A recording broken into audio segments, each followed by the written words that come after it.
Welcome to our Sanskrit.com. This is lesson 17.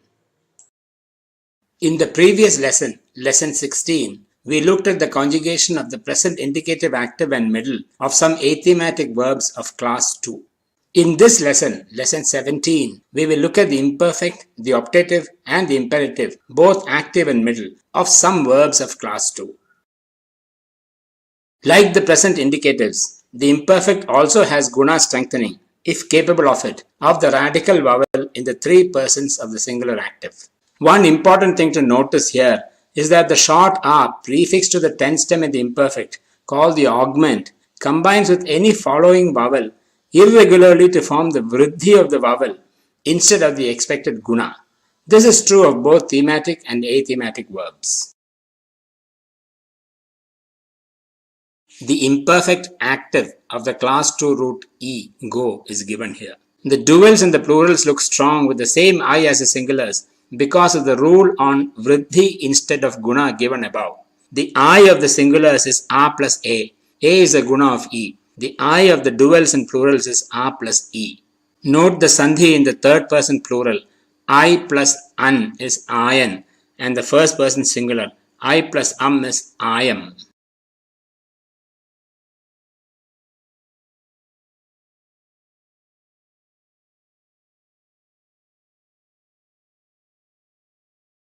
As an example of the middle forms, let us take the class 2 root as, sit.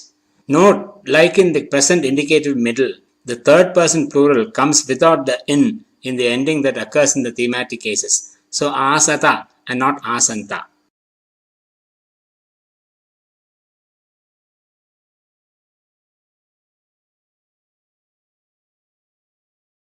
The root dvish, hate, and similar verbs present some strange cases in the imperfect also. The third person singular and the second person singular are both advet. The third person singular actually should be advesh plus the. Since two consonants cannot stand at the ending, the the is dropped and the remaining sh reverts to the permissible t. The same thing happens to the second person singular, which should be advesh plus sa. The root duh produces adhok in both the third person and second person singular. Note the aspiration of the to dha.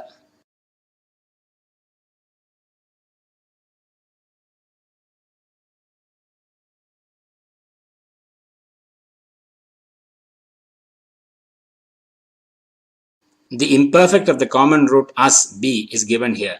Here the initial a of the root is not lost even in the weak cases because it is protected by the augment a. We have come across the form asit, there was, many times in our stories.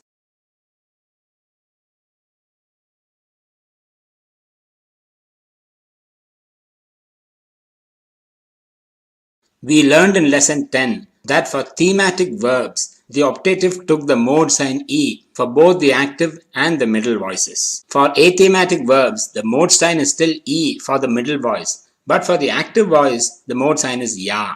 The final A of this Ya disappears in front of vowel endings. All forms of the octative are weak. Let us look at the optative of the class 2 root E, go. Note the mode sign added to the root before the endings.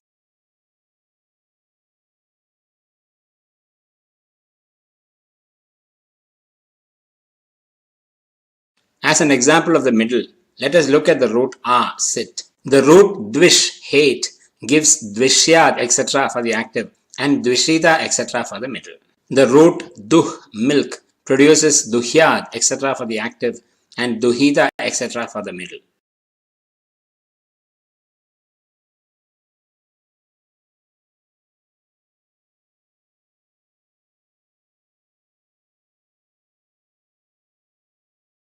Let us take the optative of the common root as b. Note that all forms of the optative are weak.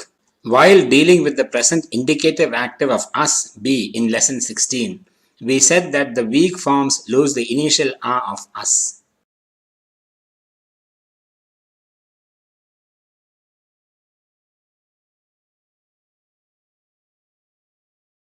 In the imperative, all of the first person forms, both active and middle, are strong. However, the first persons are almost never used. The third person singular active is also strong. The imperative second person singular active ending needs to be noted carefully. Remember that the imperative of thematic verbs use the bare stem for the second person singular active. That is, there was no ending added. However, for athematic verbs, the situation is different. The imperative second person singular active takes various endings. These endings are given here. The other endings are like the thematic verbs.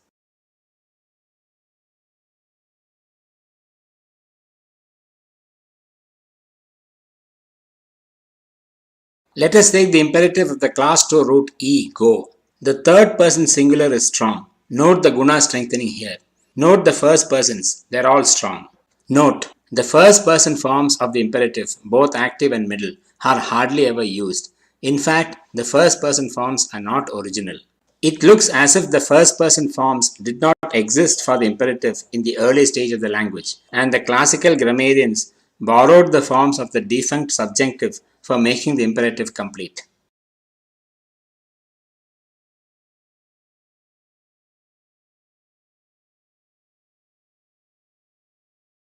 As an example of the middle, we look at as, sit.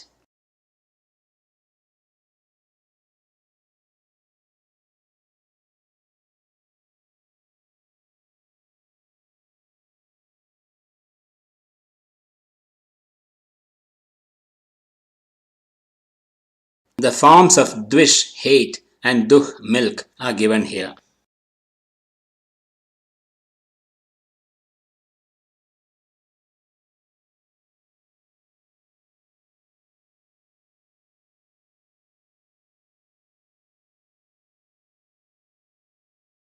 In lesson 12, we looked at the present participles, both active and middle, of thematic verbs. We said that the active present participle is made by adding int to the stem, and the middle participle is formed by adding mana to the stem. The present active participle of athematic verbs is formed in an identical fashion to the thematic verbs. However, the middle participle of athematic verbs is formed by adding ana to the stem and not mana as in the case of thematic verbs. Some examples are given here.